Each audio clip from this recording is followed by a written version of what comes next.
Let's kick off this list, number 10, with a domovoi. These creatures are said to protect your home, only if you keep them happy. Over in Russia, it is common believed that every house has a domovoi. These are very small, hairy, ugly creatures that are rarely seen, but they're usually living behind your stove or in dark areas. If you treat these creatures with respect, leave them treats, and say nice things about them, they're going to protect your house. But if you ignore them, leave your house in a mess, or constantly fight with your family, then they will destroy your house or strangle you in your sleep. I don't know about you guys, but if I had a house in Russia, I would keep it the cleanest damn thing ever. So make sure you guys in Russia watching right now, go clean your house. The Greek soldier marches into number 9 on this creepy list. This creepy urban legend originates in Greece, and it is about a Greek soldier from World War II who was captured, tortured, and brutally executed by other Greeks who disapproved of his political beliefs. He was tortured for 5 weeks, and then he was eventually murdered. After his death, stories about a very attractive Greek soldier in uniform would appear and disappear overnight. His goal was to seduce young, beautiful widows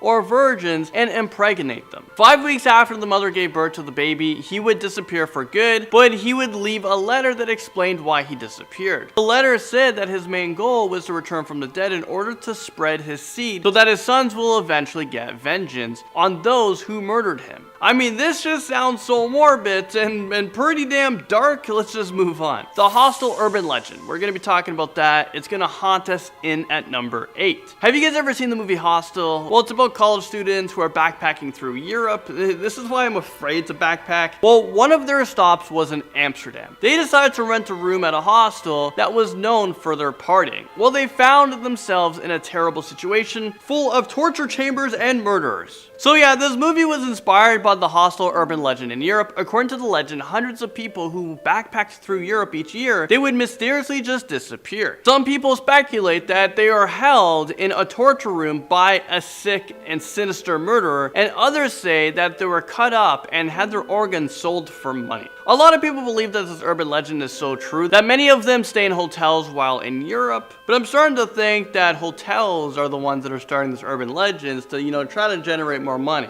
The spider bite nibbles onto this list at number 7. This extremely disgusting urban legend surfaced in Europe during the 1970s, but it is still being circulated around the continent even to this day. Basically, this urban legend used people's irrational fear of spiders, and this will discourage them from visiting exotic countries in the south. So this urban legend gave a lot of southern countries a bad reputation that they were either unclean or very unsafe. In the story, a young woman travels to an exotic location for her vacation, but during her trip, her cheeks began to swell, so she decided to cut her trip short and she returned home in order to get some medical treatment. When the doctor examined her cheeks, he inserted something into her cheek that caused a dozen spiders to come out crawling. I mean, is this real life right now? If I saw all those spiders coming out of my cheek, I would probably faint. If not, I hope I would just pass out because there's no way I would be able to handle that situation. According to this legend, a spider had laid eggs under her skin during her vacation, and when the spiders came crawling out, it caused this woman to go insane. Well, can you blame her? I know this is just a story, but it's still pretty scary because you imagine like this could actually happen. The smiley face makes its way onto this list at number 6. Don't be fooled by the name of this urban legend because it isn't a pleasant one. This story was heavily circulated in cities across Belgium in 2002, and it is about a gang or single man who would follow a woman home from the subway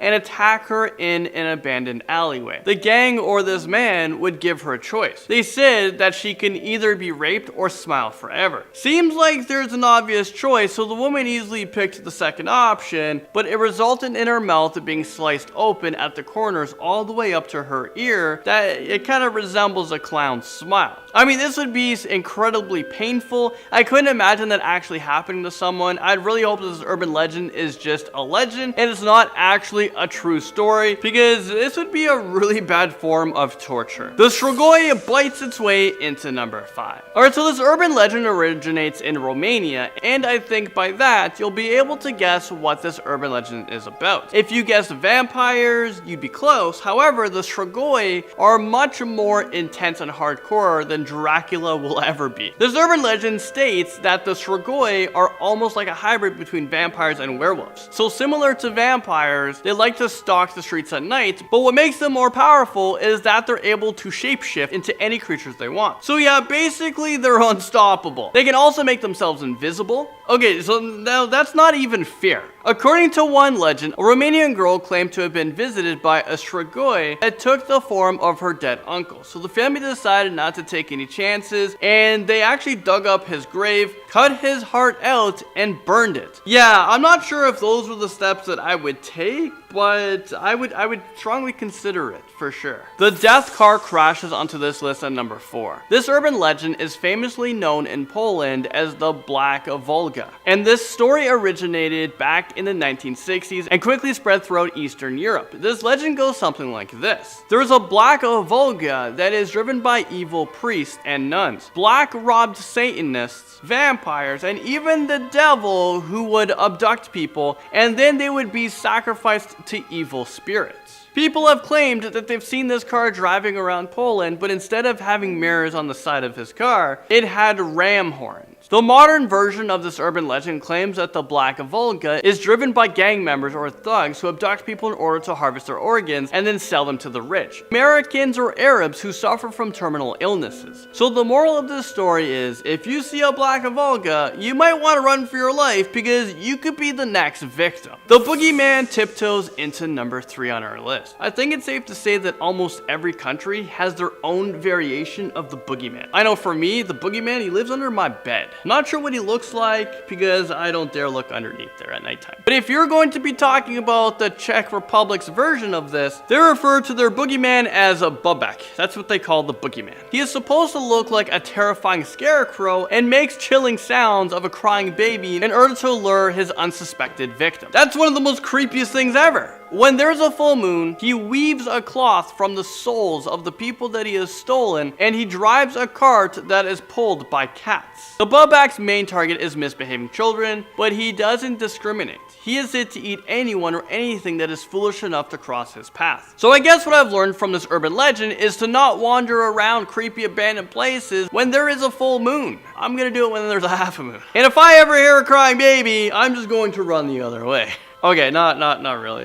The Gryla claws its way into number 2. This horrifying urban legend takes us all the way back over to Iceland. And after you hear about this legend, you probably want to avoid driving to Iceland during Christmas time. And that's because Iceland created a terrifying creature, and this creature is named Gryla, who is a giant troll with hooves for feet and has 13 tails. This creepy looking figure is always in a horrible mood, and she is constantly hungry for children. During each Christmas, Gryla comes out of her cave in order to hunt for misbehaving children. Once she finds them, she stuffs them into her sack, drags them to her cave where she boils them alive and adds their dead corpse to her favorite stew. I mean, what the heck is being taught in Iceland? Just tell your kids to be good. Don't be making up some urban legends crap for them to behave. I bet you this is pretty effective. I bet you everyone in Iceland, all the kids are like so behaved. Okay, the White Death brings us to number 1. I think we've done it again. I think we've saved the best for last here. This is an urban legend that originated in Scotland about a little girl who hated life so much that she wanted to destroy every trace and evidence that showed that she ever existed. I mean, this is some pretty messed up stuff, pretty deep. One day she decided to commit suicide in her bedroom, and shortly after her family found out that she was dead, strange things began to happen. Every family member died within a few days after they discovered her body, except all of their limbs had been torn off. The legends say that when you learn about the White Dead, this little girl's spirit will find you, knock on your door until you answer. Each knock gets louder and louder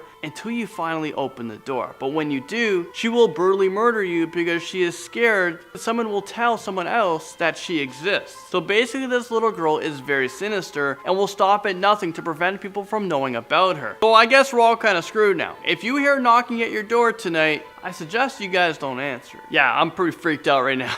Starting us off at number 10 are Laituvans. This urban legend is from Latvian folklore, and Laituvans are said to be the souls of a killed person, meaning if you were murdered, hanged, drowned, you could be one of these Laituvans.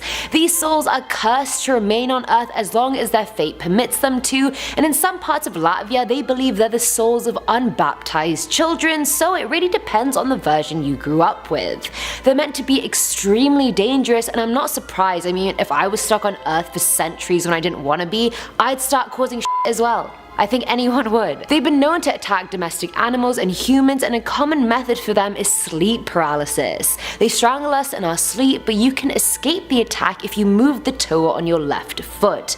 Oddly specific, but facts are facts, guys. You'd think you'd be safe if you just locked the doors before bed, but wrong again. They can fit through keyholes and slits under doors, so you're out of luck there as well. Looks wise, they appear as labored, small but fast children. Very rarely do they look like ugly witch-like women, but they can. The deaths they cause are painful, you guys, and I kid you not. The victim loses all their strength, they get super tired, they're basically drowning in sweat, and they can't move since the Laituvan is lying on top of them, and with that you slowly lose the ability to breathe, bit by bit, until your heart stops beating. Coming in at number 9 is the Lake Somin monster. Located in Lake Somin in the village of Lukiv in Ukraine, this monster is meant to be 30 feet long with the body of a crocodile and the head of a snake. He makes this deep wheezing, groaning sound that vibrates throughout the whole lake, and he lives deep within the underwater caves. He lies waiting for his victims at night and dusk and comes out of the lake to drag his victims to their deaths. They can eat horses, humans, sheep, cats, dogs, anything. The first story about the monster was before World War I, where a village leader refused to pay his fishing taxes because he thought there was a strange serpent in the lake. Everyone was terrified, and an expedition was even launched but was called off when the war started. Stories arose again during World War II of a crocodile-like beast, and another expedition began, but no creature was ever found. At number 8 we have the gnome king Kyrie. According to this Dutch urban legend, Kyrie was the king of all the gnomes that live in North Brabant in the Netherlands. From their base they travelled quite a bit, and legend has it King Kyrie lived on Gnome Mountain, ironically also known as Devil's Mountain. I was gonna try saying it in the actual Dutch word, but I knew I would just completely bottle it, so I just didn't even bother. The gnomes weren't evil, surprisingly. They would help farmers in their homes as well as people in other villages. They hated being seen, so would only travel at night, but if you were unfortunate enough to see a gnome, they'd have you for it. One farmer who apparently saw them was made blind in one eye just for glancing at them. The king ended up being shot by a hunter in the 1950s, and a statue of him was actually erected in the village they lived in called Hoglone. I know I said that wrong, but I really tried. Filling our number 7 slot is Peikko. This urban legend comes from Finland, and I'm so happy to include this one because I've literally seen so many comments asking for Finnish urban legends, so at least I can semi-make it happen for you guys. And I don't know if I saw a lot of comments or just the same users commenting the same thing. But anyway, Peikko is said to be a massive creature similar to a giant who can turn invisible at will, change size at will, sleep in the form of a rocky landform for hundreds of years, and worst of all, he's been known to make holes in children's teeth. Since every country has their own version of the boogeyman, the Peikko is Finland's inspired version of it. He kidnaps children, and do we really need to go into what he does with them? Like, I think we all know. Let's just skip the atrocities. We don't have to talk about that. We don't. I don't need to imagine that, neither do you. Now at number 6 is the Enchanted Moura. Hailing from Portugal, the legend of the Enchanted Moura is very popular in local folklore there. Moura is an extremely beautiful and seductive shapeshifter that lives under an occult spell that was put on her against her will. She lives in places that represent boundaries like gates and doorways, and can build with incredible strength. She usually shows up combing her hair and singing. Sometimes her hair is blonde, sometimes it's black, and if you promise to help set set her free, she promises to give you treasure in return. These magical maidens were said to be the souls of the girls left behind to guard the treasure their partners hid before going to Moramar. They guard castles and rivers and are actually not evil. I know most female urban legend appearances are evil, but I mean they're pretty okay. I don't want to confuse people, it isn't one person, there's many versions of this enchanted Mora. There's many maidens. It's not just one, but they're all Mora. I'm gonna stop talking now. Coming in at number 5 is the dancing policeman. This urban legend may be one of the most well-known ghosts in all of Serbia. Back in the 60s, at the busiest intersection in Belgrade worked traffic policeman Jova Bull. Every day he wore a full white uniform. I'm talking white gloves, white hat, white everything. And his hand gestures were so elegant it was almost artistic. It was like a dance. Watchers were left breathless. It was like he was conducting a ballet, not Cars. His face and smile drew you in, and it's like he was everything you wanted no matter who you were. If you violated regulations, he'd just wag a finger and he'd even blow kisses at people. He stole the hearts of so many he started appearing on TV and in the newspaper. The mayor of London even invited him to London after seeing him once, not even meeting him. He was less liked in London since his movements weren't as feminine as his counterparts, and the authorities also hated him. He didn't want to rise up, he just loved his job and wanted to keep at it. Even after being moved to a less busy intersection, he drew people in. In the end, the authorities had had enough of him and made him retire early, and he died as the keeper of a small parking lot. They say you can see his spirit hover in the Belgrade intersection and the London one like an invisible ballet dancer. Honestly, this is a ghost I'd actually like to see. He seems very unproblematic and not scary. And I like a good traffic controller. I like nice traffic. Bad drivers are a no. At number 4 is the Petrin Fire. This urban legend is from the Czech Republic and it centers around Petrin Hill. Nowadays it's a lovely park and garden where you can go for a nice date or romantic stroll, but being there at night is a lot more of a risk. Despite its reputation today, there used to be a pagan grove on the hill in the middle of a group of lime trees. In the middle of this grove was a huge sacrificial altar where it said the pagan priests used to burn young virgins for their gods. When Prince Boleslav came to power, he radically went after the pagans, and their altar and grove were both destroyed and a church was built nearby instead. But the pagan faith was more resilient than that. It wasn't just gonna go away because this altar was destroyed. The pagan gods made themselves known on the hill by creating random fires that would magically contain themselves. But they weren't just fires. If people looked inside them, they would see the grimacing faces of all the pagans the prince had killed.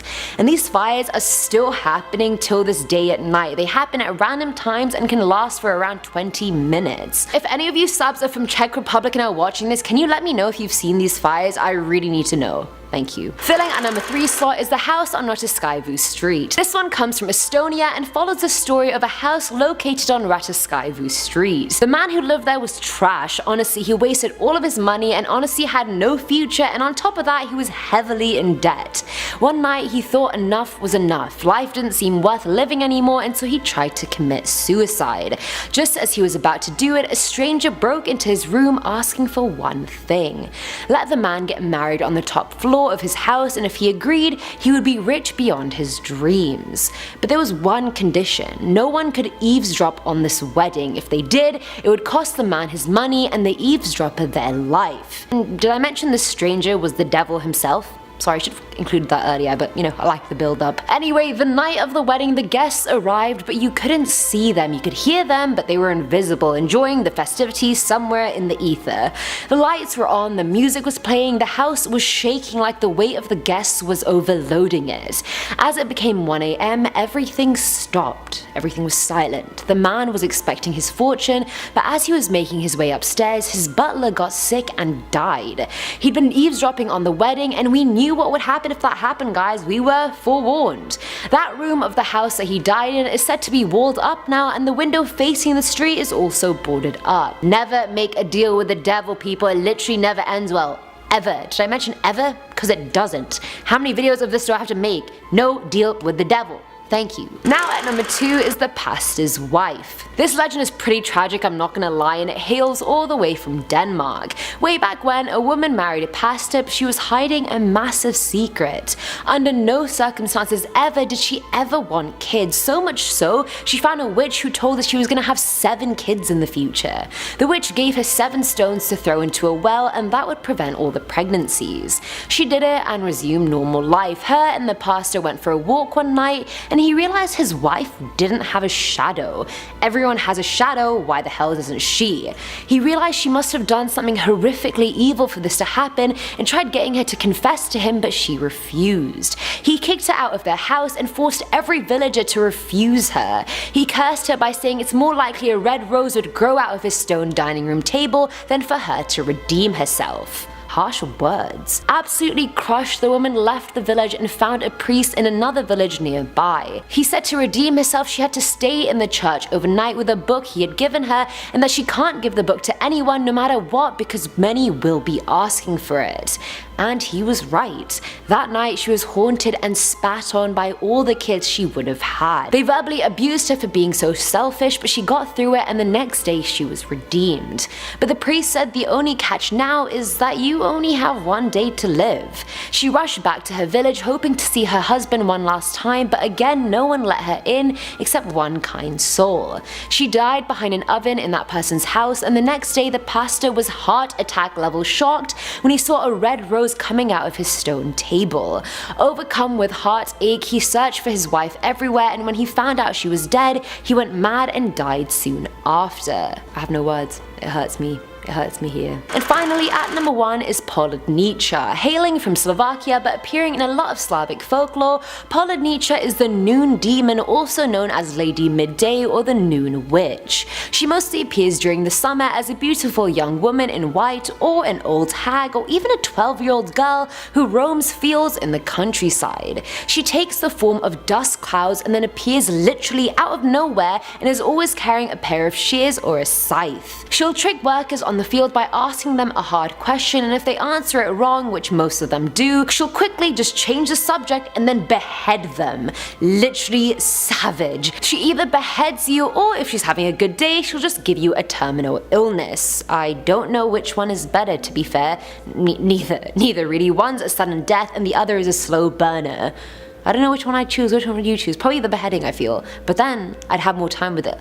Either way, let me know in the comments. She's known as a personification of getting sunstroke, and her presence has been linked to causing heat stroke in many people now. She causes aches in their neck, and if it's bad, one can even go mad. Starting off at number 10 now, we have the Obra River monster. The Obra River in West Poland is picturesque on the surface. It's a popular place for canoeing and kayaking. However, under the surface there lies a creepy urban legend. They say a monster lies down there and has done for generations. Over the years, many witnesses have reported seeing a giant snake-like creature in the lakes connected to the river. They say they've seen it surface to attack ducks, swans, and even small dogs, which are often dragged underwater, never to be seen again. Others say they've seen the snake approach boats and try its luck with them, showing it isn't even afraid of us humans. It's been compared to the Loch Ness monster, with some people saying that it's actually the last survivor of an ancient reptilian creature. Of course, that would mean that it would have to be near enough immortal by this point, so perhaps there isn't just one, but a number of different Obra monsters, all lurking below the waters,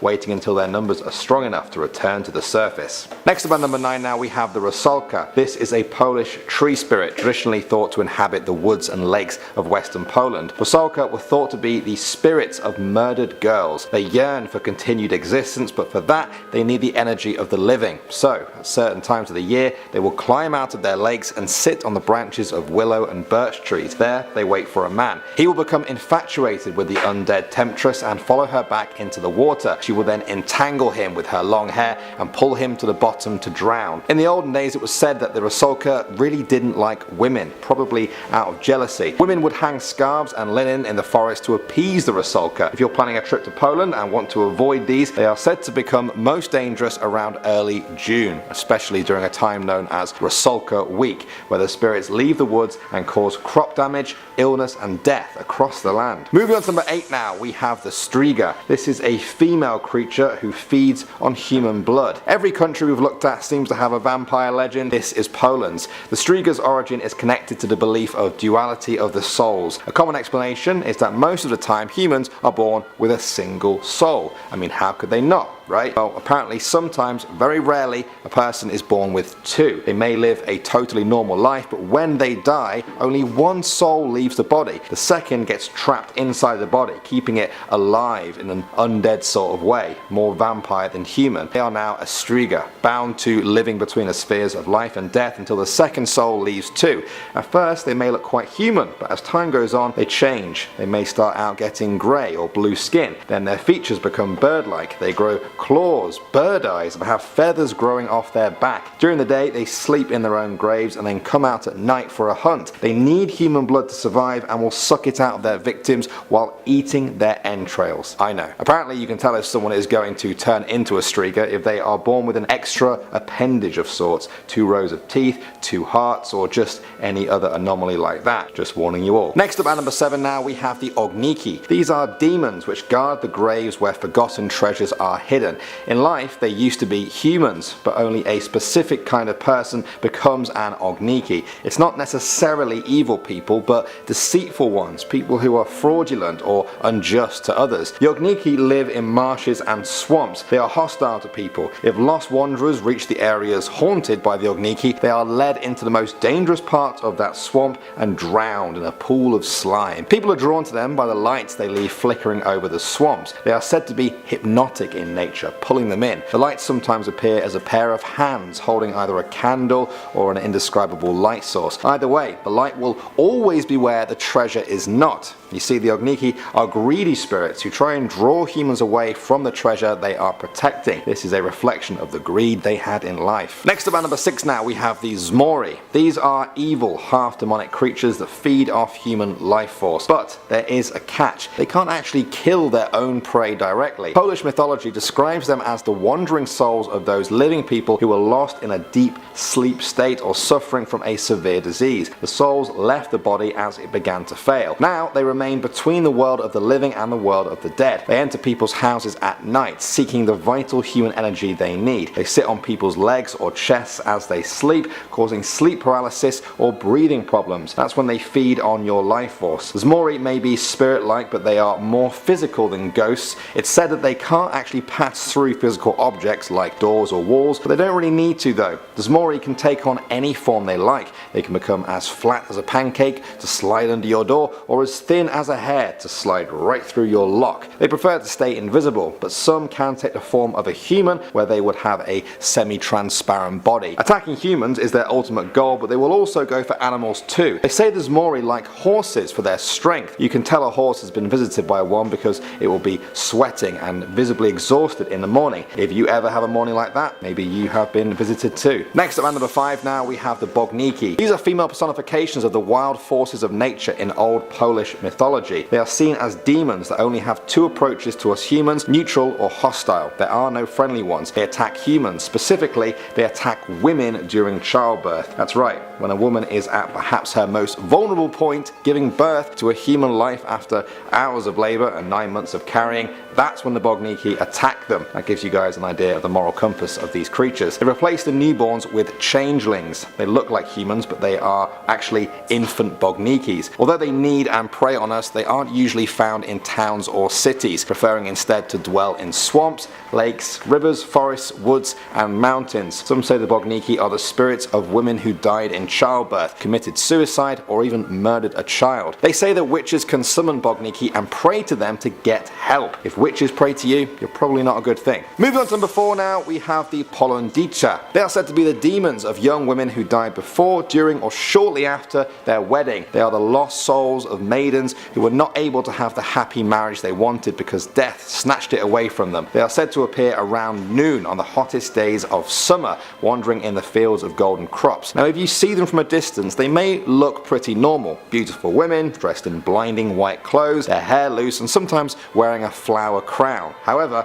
when you look closer, you can see that something is not right. Their teeth look like steel, they have a swollen tongue, and their skin looks rotten and burned. They hold a sickle and ambush people from behind. They may ask riddles or questions for their own amusement, but if you fail to appease them, they will attack. The victim is tortured until they are maimed or even killed. The most common form of death is by the heat that they radiate with. Meeting one can cause heavy headaches, heartaches, paralysis, or loss of consciousness. Parents often fear their children who play alone in crop fields will be kidnapped by them or permanently blinded. Oh, and she often appears with whirlwinds and 7 black dogs accompanying her. Our descriptions continue, and trust me, none of them get any nicer. Moving on to number 3 now, we have the Bieda. This is a demon whose name translates to poverty. It's quite a fitting name for this immortal being that brings misfortune, misery, and grief to everyone who's near her. She is tall and lean, described as twig-like and covered in old rags. She wanders the earth looking to feed on a very specific source of nourishment, human happiness and luck, kind of like a dementor. If you've been lacking some of those in your life recently, perhaps you have a Bieda nearby. When she finds a target, she settles down in a nearby house. You'll know that this has happened by a series of disasters or general troubles occurring in your family. She can turn herself into any object or animal. That makes her a lot more difficult to look out for. Basically, she could be anything new in the environment. People say to watch out for birds like sparrows or swallows who have built their nests under the roof but don't seem to be laying any eggs like normal birds, or perhaps lone mouses who seem to be smarter than cats. Bieda is an immortal being and cannot be killed. If you try and burn or sink the object that she turns into, she will escape, let out a loud screech, and then turn into a completely different object, one that is even harder to find. They've been doing this for hundreds or thousands of years, which means the object they hide as are now probably almost invisible to humans. Perhaps one of them is in the room with you right now. Have you noticed anything new? Next up at number 2 now, we have the Biali Zimni Ludzi. In English, they are called the White Cold People. They are perhaps the most mysterious creatures on this list. They are basically an illness in human form. They are tiny, covered in unhealthy looking skin, and scuttle around in a feverish insect kind of way. They can be the size of your hand or as small as the head of a pin. They are always bad omens, able to haunt and prey on people. They live in forests and swamps and love to ambush travelers from a hiding place in a puddle by the side of a road. Once they have selected you as a target, they will hide in your clothes and wait for you to fall asleep. Then, very quietly, they will climb onto your face and enter your body through your mouth or your nose. Once they're in your respiratory system, they will infect you with various hard to cure illnesses. When you wake up, the first sign of a visit will be a high fever. It was thought that to cure this, the victims were forced to drink strong spirits mixed with powdered dried eyes of a crayfish, or eat a stalk from an old broom on a slice of bread and butter. Don't ask me why, I didn't make the rules. Another curing ritual involved drilling a deep hole in a tree trunk, breathing through it, and then clogging the hole with a wooden stake. This was supposed to imprison the exhaled demons inside the tree trunk. They always find a way to get out again. And finally, number 1 now, we have the Chernobog. We've undoubtedly saved the best till last with this one. Some say the Chernobog is the king of monsters, others call him the Black God, some simply say he is the devil. I'm sure you can already see what kind of being you're dealing with here. He is the source of all evil in the world and enjoys nothing more than stealing and devouring souls. This lord of hatred causes calamity and disaster, bringing bad luck and misfortune wherever he turns. Unlike a lot of creatures we've talked about on this list, the Chernobog doesn't have any real desire or motive to do the evil things he does. He just loves his spot as the most despicable creature in the world. You'd think that with such a powerful and malevolent being, there would be a lot of literature about him, but relatively speaking, there isn't. It's almost as if people in bygone eras were scared to even mention him in writing. All we have are shadows, rumors, and clues to his truly terrible nature. In the past, ancient Slavic people used to spit curses into their bowls at feasts in the hope of keeping the Chernobog at bay, but it was only a hope, for true evil is a difficult thing to stop.